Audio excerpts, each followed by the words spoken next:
Belakangan ini nama Arab Saudi cukup ramai dibahas oleh dunia internasional. Pasalnya terdapat sejumlah peristiwa yang disesalkan masyarakat internasional, khususnya negara-negara muslim. Ya, beberapa di antaranya termasuk penangkapan sejumlah ulama terkemuka, hingga rencana sang putra mahkota Mohammed bin Salman mensekularisasi negara bertajuk Tanah Dua Masjid Suci ini. Menangkap ulama. Inilah salah satu hal yang juga ramai dibahas. Ya, dikabarkan otoritas kerajaan Saudi baru-baru ini menangkap sejumlah ulama.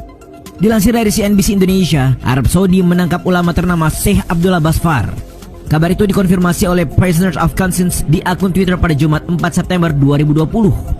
Meski baru terkonfirmasi, pihak Saudi sendiri mengungkap kalau penangkapan tersebut sudah terjadi sejak Agustus. Menariknya, mereka tak memberikan rincian lebih lanjut terkait bagaimana dan di mana Syekh Abdullah ditangkap, termasuk alasan penangkapannya. Diketahui Syekh Abdullah merupakan seorang profesor di Departemen Syariah dan Kajian Islam di King Abdul Aziz University di Jeddah. Ia juga diketahui merupakan mantan sekjen Organisasi Kitab dan Sunnah Dunia. Selain itu, laporan penahanan Syekh Abdullah bertepatan dengan laporan penahanan ulama lainnya, yakni Syekh Saud Al-Funaisan yang ditangkap sejak Maret. Al-Funaisan diketahui merupakan seorang profesor di Universitas Al-Imam di Riyadh. Disebutkan kalau penahanan keduanya dianggap sejumlah pihak sebagai bagian dari tindakan terhadap ekstremisme di kerajaan tersebut yang didasarkan pada rencana putra mahkota Saudi Mohammed bin Salman untuk menghapus identitas agama Arab Saudi. Bagaimana pendapat kalian? Menghapus identitas agama? Berkaitan dengan poin sebelumnya, disebut-sebut kalau Mohammed bin Salman atau MBS adalah sosok di balik penangkapan tersebut. Hal barusan seperti dikutip Detik dalam artikelnya, isu soal putra mahkota Saudi di tengah penangkapan ulama dengan menyebut nama penguasa de facto Arab Saudi itu. Dilaporkan kalau sejak 2017, dirinya telah menindak ulama, jurnalis, akademisi, dan aktivis dunia maya atas pandangan kritis mereka terkait cara MBS memerintah negara. Menurut kantor berita internasional Al-Quran IQNA, sejak berkuasa, MBS telah melakukan sejumlah reformasi yang kemudian dinamainya sebagai Visi Saudi 2030, mencakup perubahan berbagai bidang seperti budaya, sosial, dan ekonomi. Lebih lanjut, apa yang disebut sebagai reformasi putra mahkota Saudi adalah sejatinya hanya sebuah langkah-langkah untuk menghilangkan simbol-simbol Islam dan memasukkan ide-ide barat di negara itu.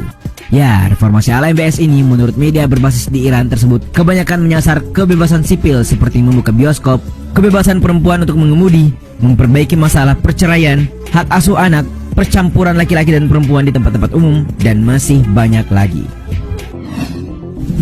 Makin dekat dengan Israel? Bagi kalian yang sering menyimak dinamika politik Timur Tengah, pastinya tahu dong kalau hampir semua negara-negara Arab tidak punya hubungan diplomatik dengan Israel. Ya, salah satu alasan kuatnya tentu saja konflik tak berujung antara Palestina dan Israel. Namun, baru-baru ini, publik dunia, utamanya Muslim, dibuat kecewa tatkala Uni Emirat Arab atau UAE, sekaligus tetangga Arab Saudi, memutuskan menormalisasi hubungannya dengan Israel. Melansir laman liputan6.com, sejarah baru tersebut tercipta pada Kamis 13 Agustus 2020, di mana UAE dan Israel menandatangani kesepakatan damai. Kesepakatan tersebut diumumkan Presiden Amerika Serikat Donald Trump selaku si juru damai. Ya, dalam pernyataannya bersama Trump, Perdana Menteri Israel Benjamin Netanyahu dan putra mahkota Abu Dhabi Muhammad El Nahyan menyebut kesepakatan ini dengan kalimat diharapkan akan memajukan upaya mewujudkan perdamaian di Timur Tengah. Lalu bagaimana reaksi Arab Saudi selaku pemain inti di kawasan tersebut?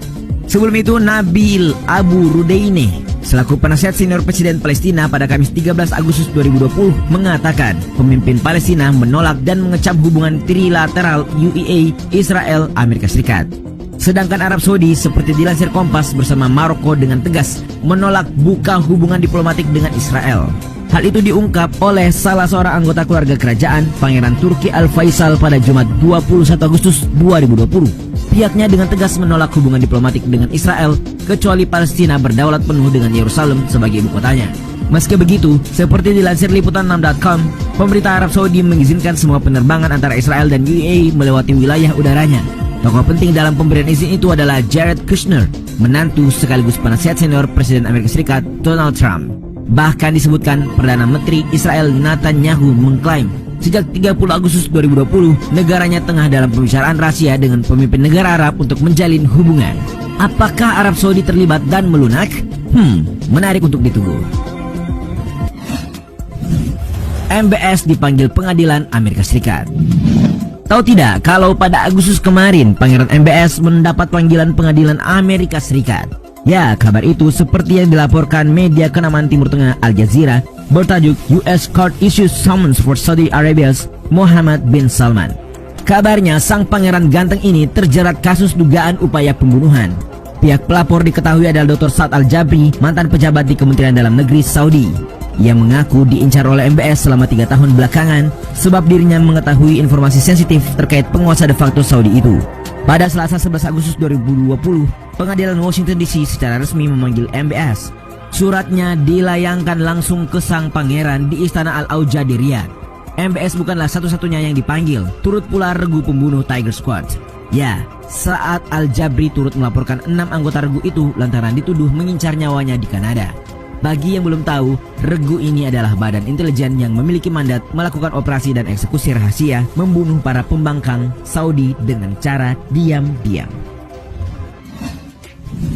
Pesta Pangeran Arab. Bukan hal aneh kalau seorang pangeran berpesta dengan dana yang fantastis. Tapi yang menarik datang dari Pangeran Saudi MBS yang belakangan disoroti dunia lantaran gaya hidup glamornya. Hal itu terungkap oleh laporan New York Post pada 31 Agustus 2020. Tak tanggung-tanggung, sebuah pulau pribadi di Maladewa, tepatnya di Vela Private Island, pernah menjadi titik lokasi pesta mewah sang sultan. Gilanya lagi, seperti yang dilaporkan, sekitar 150 wanita cantik langsung diterbangkan dari Brasil, Rusia, dan beberapa tempat lain untuk menemaninya. Diketahui pulau tersebut berisi beberapa villa pribadi yang dibangun menghadap ke perairan biru Samudra Hindia dengan biaya sekali pesta tidak kurang dari 50 juta dolar Amerika Serikat atau sekitar 732 miliar rupiah. Menurut Private Island News, MBS bahkan mendatangkan sejumlah artis ternama seperti Pitbull, rapper Korea Gangnam Style PSY, dan DJ Art Project Jennifer Lopez hingga Shakira untuk memeriahkan pestanya. Sejumlah pangeran Arab meninggal misterius. Belakangan negara minyak ini mendapat banyak sekali sorotan dunia. Terlebih situasi yang saat ini terjadi di dalam istana. Yang paling seksi tentu saja perebutan tahta kekuasaan yang sering kali jadi topik. Namun kali ini berbeda. Pasalnya seperti dikutip CNBC Indonesia, dalam sebulan terdapat 3 pangeran Arab meninggal dunia secara misterius. Adalah Pangeran Khalid bin Saud bin Abdul Aziz yang diumumkan meninggal pada Selasa 7 Juli 2020. Menurut otoritas Saudi, Pangeran Khalid meninggal di luar negeri. Menariknya, itu merupakan kali ketiga pemerintah Saudi mengumumkan kematian pangerannya dalam 2 bulan belakangan. Ya, sebelumnya diketahui 2 pangeran Saudi meninggal dalam sebulan. Mereka adalah Pangeran Bandar bin Saad bin Muhammad bin Abdul Aziz dan Pangeran Saud bin Abdullah bin Faisal bin Abdul Aziz Al Saud. Uniknya, dalam pernyataan pers kerajaan, Saudi Press Agency hanya menyebut keduanya meninggal dunia dan dikuburkan di Riyadh. Tidak ada konfirmasi lagi soal penyebab meninggal atau penyakit yang diderita.